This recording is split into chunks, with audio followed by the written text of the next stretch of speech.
Jam with Sam.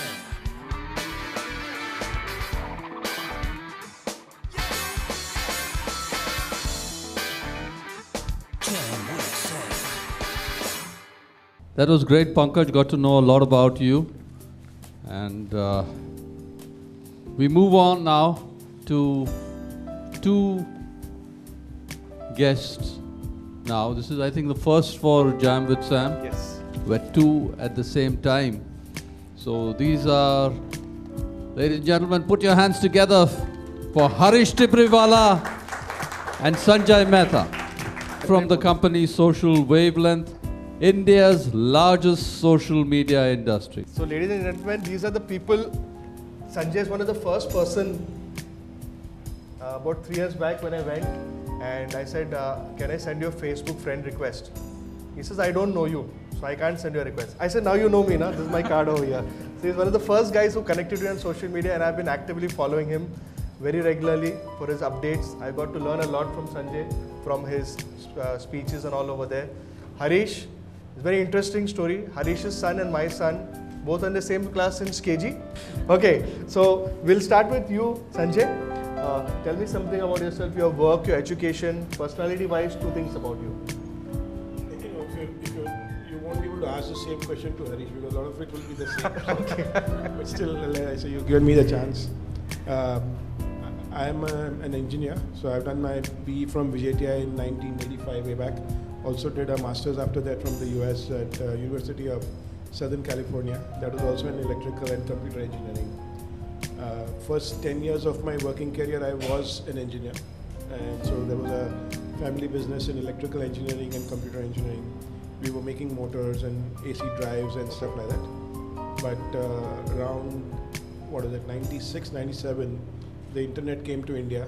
And there was also a little bit of an itch to go beyond the family business.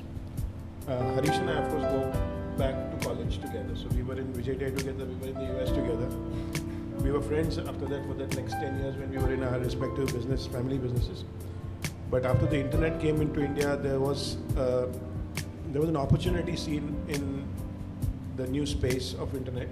We got together and thought about it and kind of created a business and been business partners pretty much ever since. 2 adjectives.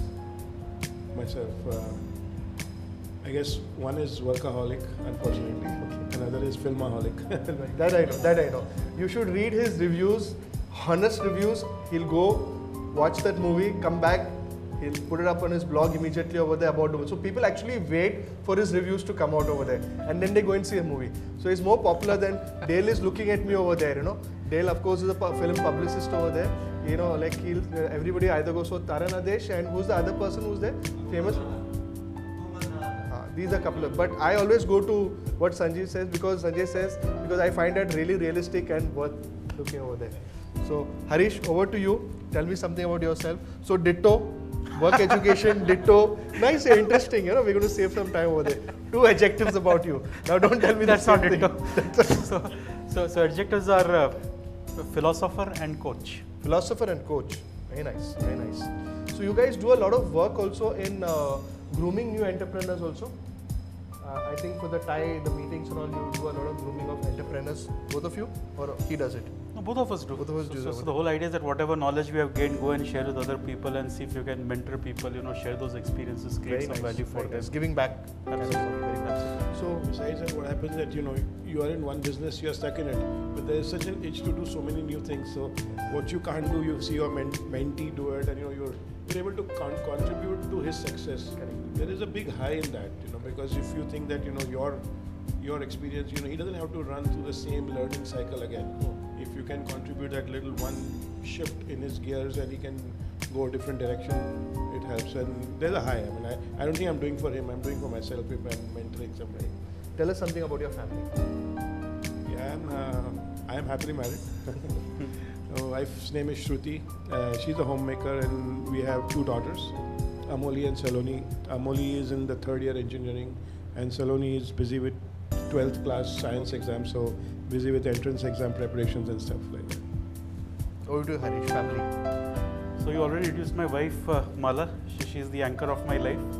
And 2 kids. I have a daughter who is doing her Master of finance from UK right now, and a son who's going to go to the 10th standard now in AVM school. What are the names? So Sanchi is the daughter, and Raghav is my son. Great. Tell me something about story as an entrepreneur. So I think both your stories are going to comment. So we'll shift gears between both of you all over there. So if you can start, maybe how you started your business. Yeah, I think that's the interesting part. So you gave me the fun part. So we got together, like I said, in about 96, 97. The internet had just come into India. Both of us were in the family business. So when we thought about getting out and creating a new business, we took one decision that we will not take capital from the family. So we needed to virtually bootstrap business with almost zero capital. So what kind of business can you do with zero capital? So we went in, like I said, the internet had just come into India. There was an opportunity to go and educate people about the internet, about what it can do for them. So we created a product in the form of a seminar, and we would come to a room like this, put a screen and showcase the benefits of internet. Created a virtual seminar, half day, full day, in good 5-star hotels. People would come and pay us in cash. We were able to pay the hotel at the end of the day. We put ads in Economic Times and stuff to get the people. We were able to get 30 days to pay that back. So we had money coming in first and pay out later. At the end of every seminar, we were left with some cash on the table, which we could keep. And over about a couple of years, we did close to 200 such events all over the country. And that's how the capital came. And that's from after the 4th or 5th seminar, we were able to buy our first computer. Till that time, we were renting computers. They were not sleek things like this. We were actually moving around with dabbas of computers all over the place. At the end of every seminar, we would get people to say that hey, you showed us the way. It's great. Internet is so great. Some of them were exporters and others. They say, you showed us the benefit of the website. How do we get there? How do I create my website? So initially we were pointing them to other people who were in the business. But then we saw that after every seminar there was an opportunity of a business, because these were ready to take us as a vendor, not as a vendor, but virtually as a consultant. And we got into the business of building websites as a quick natural course. We didn't have to go and look for a market. The market was there at the end of every seminar. And we created the first website of a lot of big Indian brands today. And that's the start of the website. Somewhere at that point, while we were doing websites for others, we decided to book a domain for ourselves. I think the name just popped out of the head. We didn't even think too much about it. We called it homeindia.com. Homeindia.com. Homeindia.com. So Hareesh, I'll leave at a certain point where you can, not at this final point, there's so much more to say, so I'll just finish this Home India story. So homeindia.com, we just booked it up, but the turning point in our lives came when Sabir Bhatia sold Hotmail to Microsoft for a fancy sum. And he was in the internet business, we were in the internet business, and we wondered that, what can we take as inspiration from what he did? And we found an interesting parallel. We said that finally what was Hotmail all about? So I don't know how many of you really get it. Hotmail was the first web-based email. Now we have Gmail and all sorts of things, but that was the first one. Till that time, everybody had to be in a university or an office to access email, because the email didn't go with you wherever you went. You had to be in a place on a computer. So Hotmail was the one which made email portable in a sense. And we wondered that what made it so successful. And we kind of gathered that it was a human being's inherent need to keep in touch, to communicate with others. So if I've gone for a day, I still want to be with my email. Today it would all seem like, what am I talking about? Because we take it for granted. Email is everywhere. But those days, to understand this fundamental that, people wanted to communicate with each other. Wherever they go, they needed email. So while Indian user base of the internet was trivial, it was nothing. But still there was a learning in this fundamental understanding that people like to communicate with each other. What do we do with this idea in India? That's when this interesting brainwave came about. I think that was a life changer for us. I think whatever we are today is because of that one thing. We've reckoned that there are all these NRIs outside who have internet on their desk, and their families in India do not have. Can we find a way to get them to communicate? The need to communicate seemed to be inherent for a human being. So we created this service called Online Post, which enabled an NRI to send an email meant for his family here in India. It would come to us at homeindia.com. We would print that email on a piece of paper, stuff it into an envelope, put a postage stamp and send it to the relative in India. Hotmail was free, our service was free also. Hotmail made money on advertising, we reckoned that's the way, we should make money on advertising, we wouldn't charge the person. Hotmail only had to move bits and bytes, we had to actually put paper, print, envelope, postage stamp, we bore that cost, all those costs. But it became a huge hit. It became a viral success before the term viral kind of got invented, I suspect. Because I think in a matter of a week or 10 days, we just sent out information of this to a few friends. We were doing like 200 letters a day and things like that, and just kept going up. Our office became a mini post office. We were just piled with papers and stamps and all that. But we were onto something big. Doing this at a whim and actually finding instant success, we realized that we were onto something.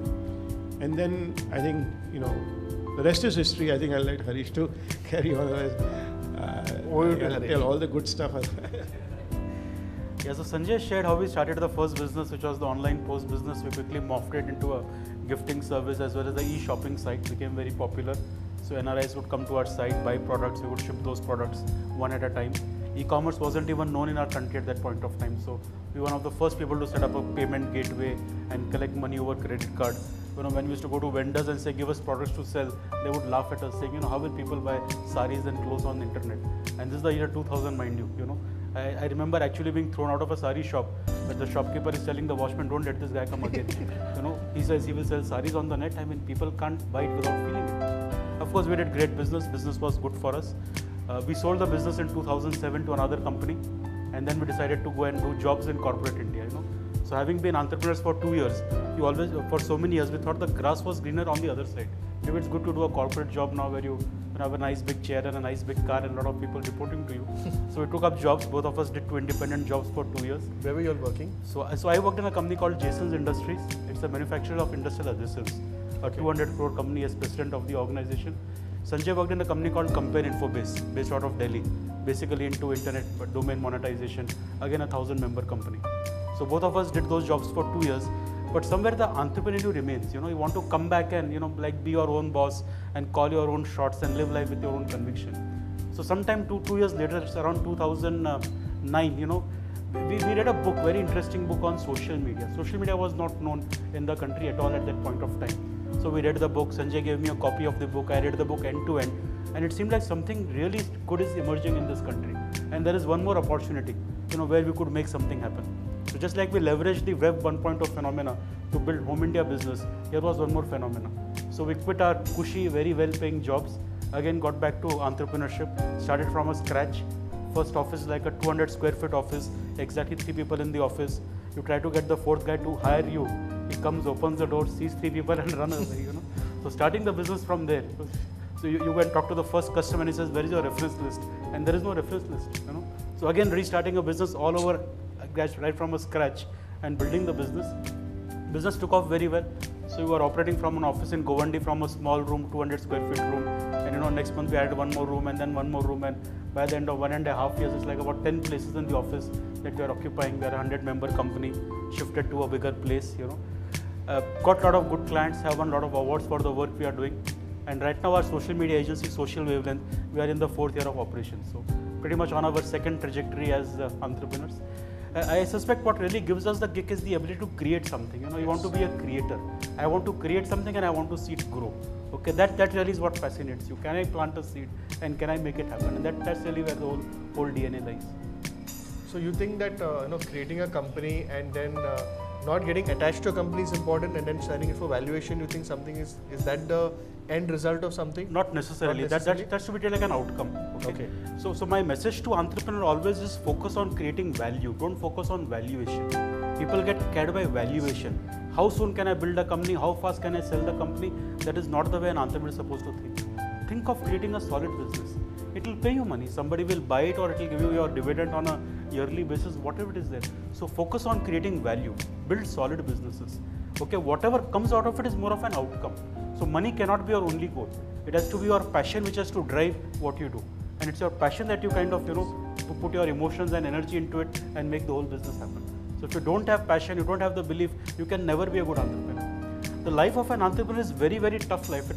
We always hear the stories of Mukesh Ambani, Dhirubhai Ambani and Mark Zuckerberg, a guy at 27 years of age, $50 million. But do we know all those 5,000 other guys who never became Mark and they can't even feed their families? So life of an entrepreneur is a very tough life.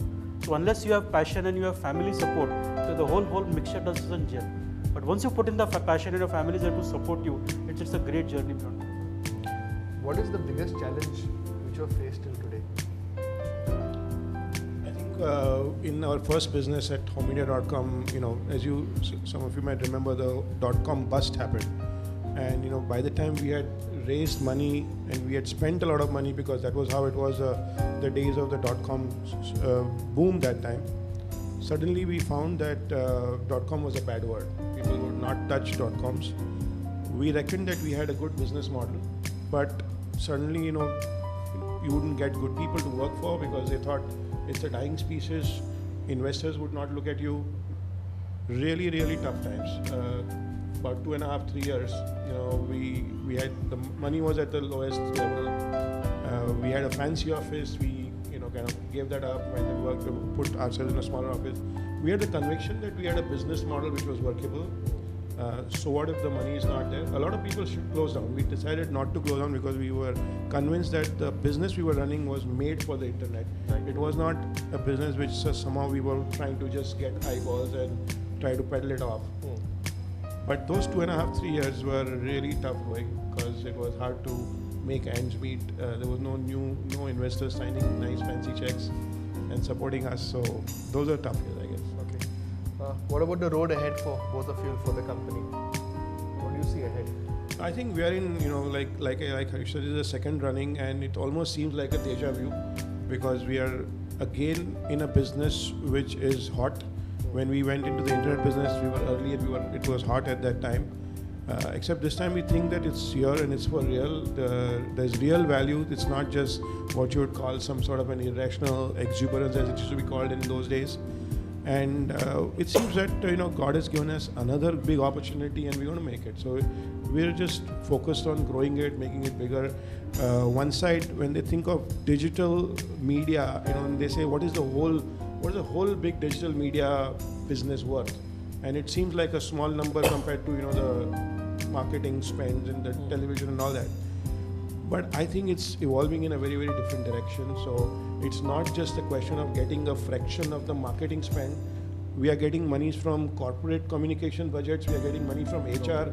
We are getting money from PR budgets.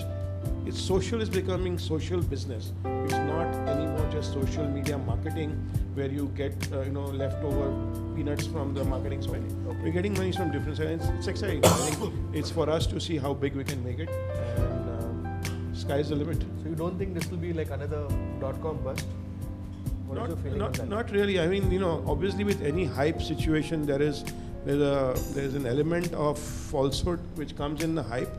But as long as we are clear, our feet are on the ground, we know what we go and talk to our clients, we are selling them reality, we are not selling them just a bubble or just a cloud or something like that. So the benefits of social media are undeniable. They are all across. It's not going away anywhere. You can't turn back technology. It's here to stay. So I don't think there is a bubble nature in that.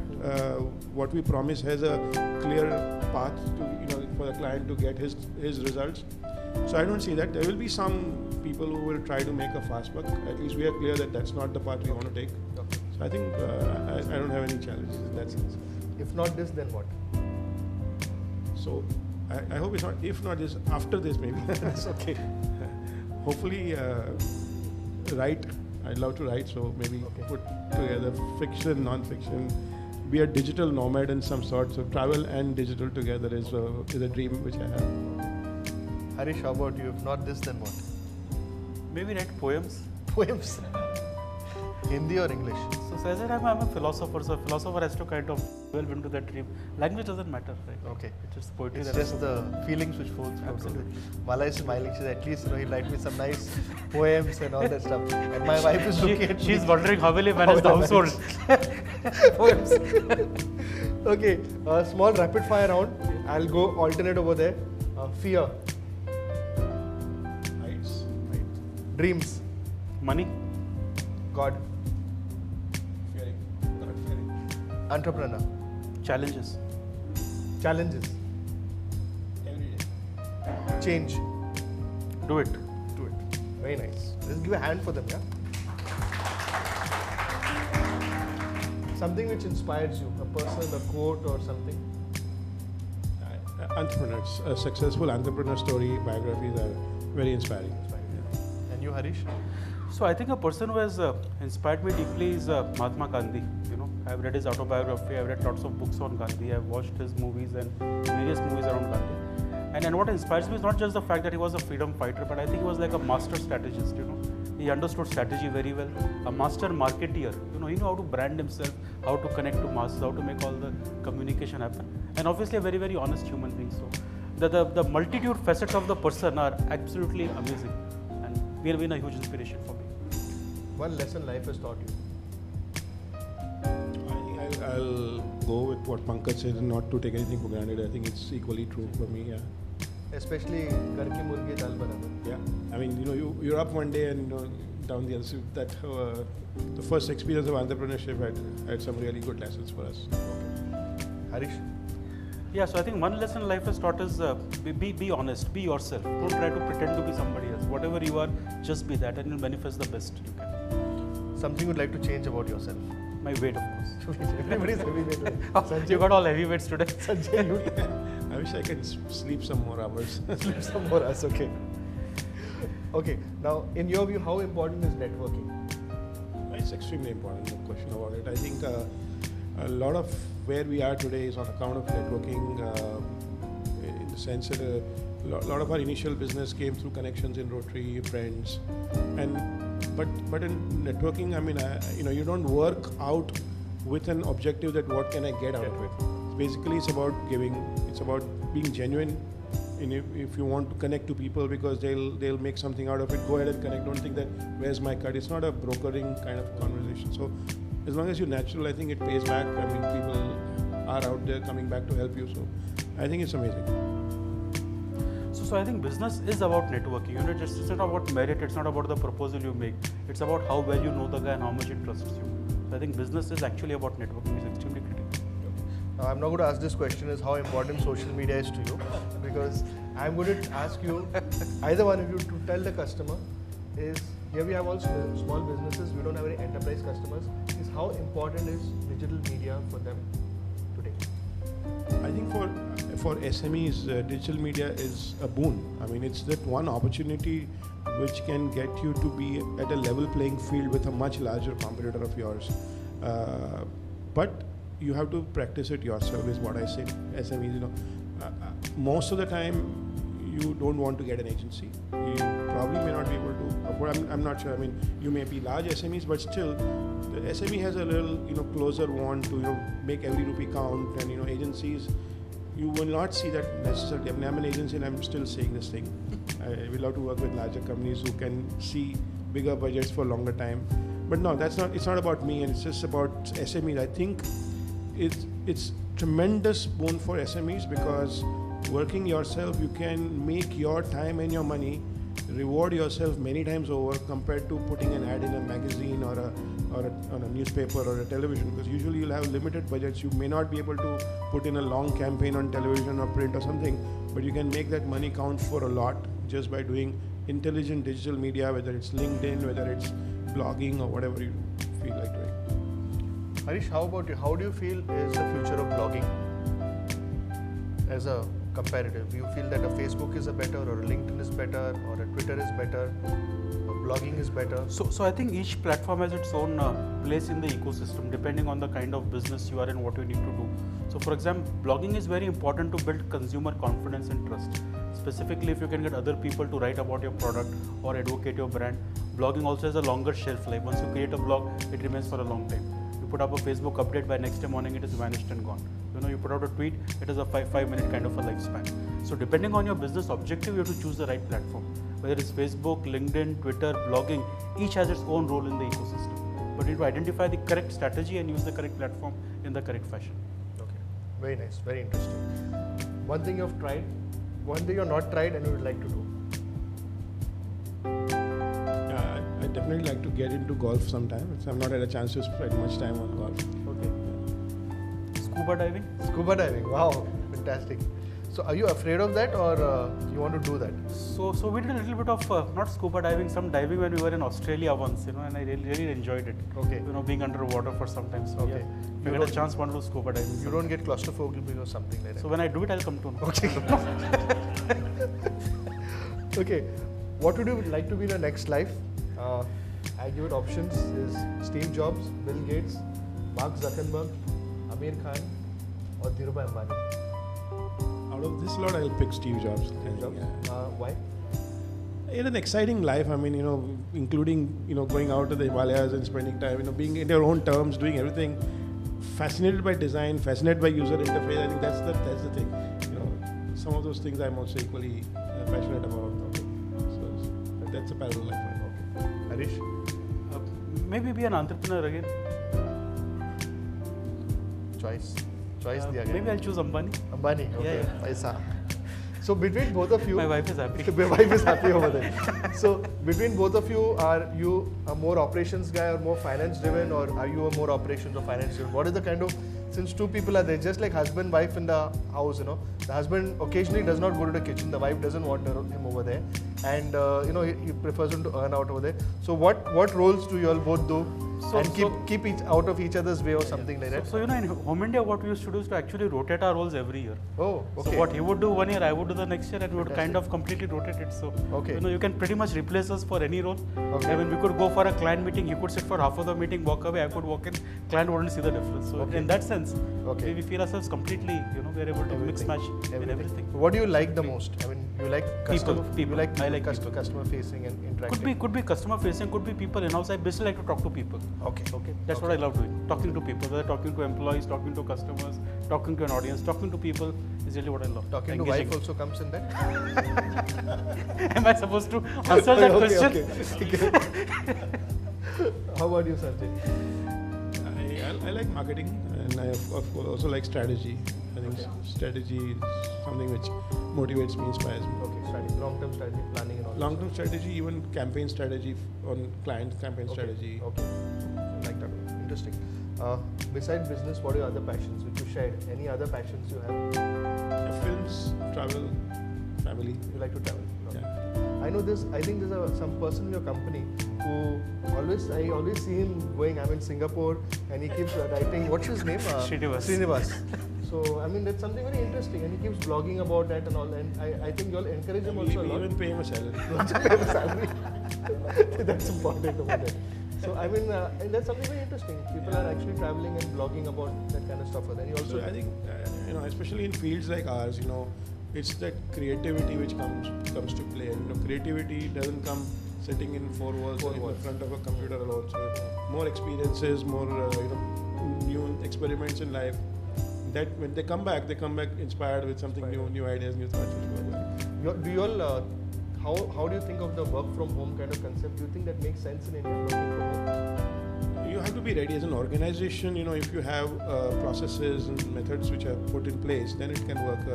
I think usually it's a little more challenging. Because the whole, accountability, delivery and all that, and also working as a team, making things happen together.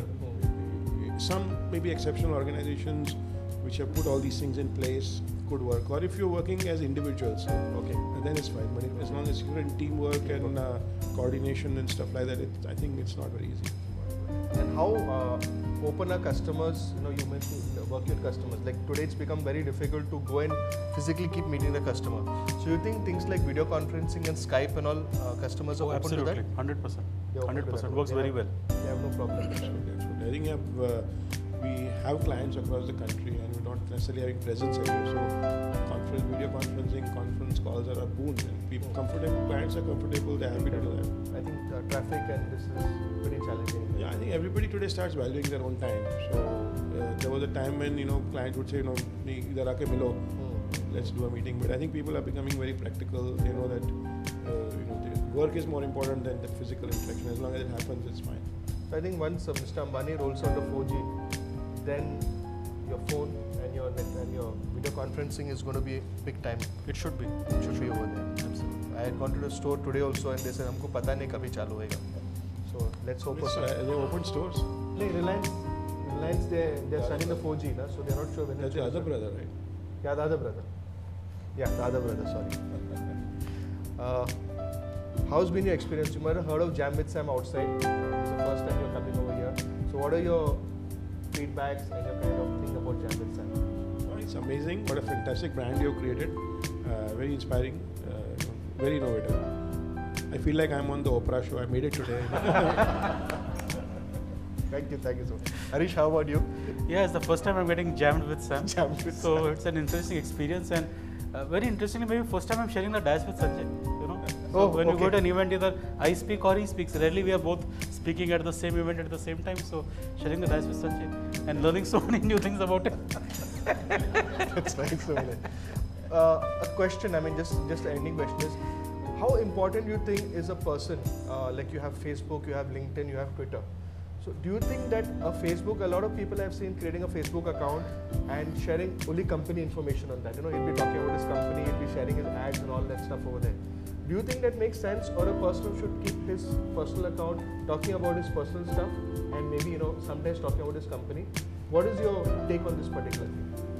No, see, it's really the objective of a person. So if so a lot of us will get bothered by telemarketers. Oh, why is he calling us? But apparently it still works. They make business. So it may be a nuisance to somebody, but he gets away and he gets his business. So same way, if somebody posing as a friend and keeps pushing his business updates to me, I will definitely unfriend him or block him or something, because that's not what I look for. Correct. But if he sees that if by doing all that, every now and then he gets leads for his business and it works, and it doesn't matter if as a personal reputation he's going down. As long as his objectives were to just make business, it might work for him. But it's like it's that. I think in general, I would say that if you're on Facebook and you're as an individual, you're creating your own friend circle, your groups, you should definitely not be too pushy about pushing your brands out there. Like today morning only, on LinkedIn somebody sent me a holy e-card. I guess they don't get the media. Next will be some baby shower invitation or what. It's like on LinkedIn. So it's like people don't get the medium often and they kind of use it incorrectly. I've seen a couple of, whenever I speak to Americans or Europeans, they are not very comfortable adding as a friend on Facebook. While this is send me your LinkedIn, I'll connect with you on LinkedIn over there. While in India, most people are very happy connecting, your friends, family, kids, everybody is, it's like a big, kind of a big party happening over there. So what's your kind of take on that? It's just, I think, a cultural issue. I think as Indians, we like to make friends, we like to meet, and we like to talk a lot. So you see large, big Facebook updates, and everybody has an opinion on everything in this country. So it's just a cultural issue. We really like to connect well, and we all want to talk and not give up the mic. Whereas in the US, it's all very private lives. So you will not really open up your Facebook page. You are more comfortable wearing a suit and exchanging business cards and keeping that kind of safe distance. So I think it's entirely a cultural issue. And about LinkedIn, just to take on LinkedIn, why is LinkedIn not? I think everybody's got a LinkedIn profile here. How many of you log in and keep checking it daily? Okay, maybe only about 3 or 4 hands going up over there.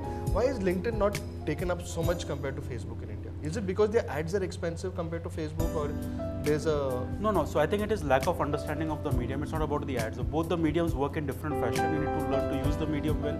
We do work for a whole lot of B2B kind of clients. LinkedIn works beautifully. If you're a B2B business, social media can give you ROI on an investment faster than for a B2C kind of a business. Okay? So if you're a business to business kind of a person, but you need to use LinkedIn properly. You cannot go to LinkedIn, friend somebody, and next send him a catalog of your product. That will not work. So people have to understand the process, how to make it use. It's a hugely powerful tool. LinkedIn is exactly what we are all doing here. What are we doing here? We are trying to meet, exchange cards, make a small talk with everybody. Hopefully somebody will go up and call up somebody and say, I have some work for you.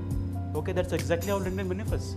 You meet people, you exchange something of interest, and people remember you and make something happen. So it's not about in-the-face kind of marketing. So one has to learn how to use the medium. It's a very, very powerful medium.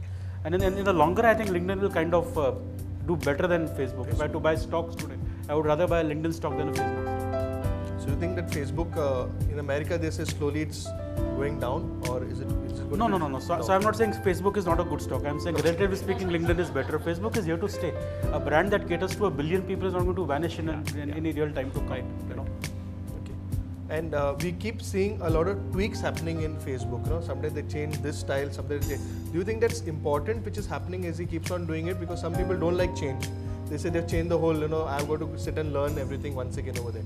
So you think constant updation, it makes sense? Yeah. So I think the changes make sense, So when Facebook came into place, MySpace used to be there. Yes. And MySpace and Orkut never changed. They kind of just stuck to their old technology. They were not understanding user requirements and GUI, which Facebook is actually doing very well. Yes. And every change you see is change for the better. Much better. It's become much more friendly interface compared to what it used to be 3 or 4 years back. So I think they have to keep changing, they have to keep innovating, and they're doing good job. Thank you so much, guys. This has been a very interesting session over here. Really enjoyed that. I hope everybody else enjoyed the learning and the gyan. So I'll have to do one by one. That's for you. Thank you. So this is microwavable. Okay. It is fragile. If you drop it, it'll break. But it comes with lifetime guarantee. It breaks, you call Sam, it's broken, I'll send you one more over there. That's for you, Hareesh. Thank you. Yes, ladies and gentlemen, I think you got to know a lot of inside info on 3 gentlemen here. Hareesh, Tibrewala, Sanjay Mehta, and of course Pankaj Gupta. So give them all a big hand. And this, ladies and gentlemen, was all because of one man. And this man is Sam. So I think he deserves a big hand. Yeah. I'd like to tell you a bit about Sam Sampath Iyengar. He has been in the IT industry for the last 22 years. Yeah. Sorry, you're not that old. Having his own company, Sam7 Computers. He started yet another company, Neo-Social 7 Media Solutions, 3 years back, just 3 years back, which handles the social media of various small and medium businesses. He has customers like Morpheus, Life Sciences, BNI India, Podar Developers.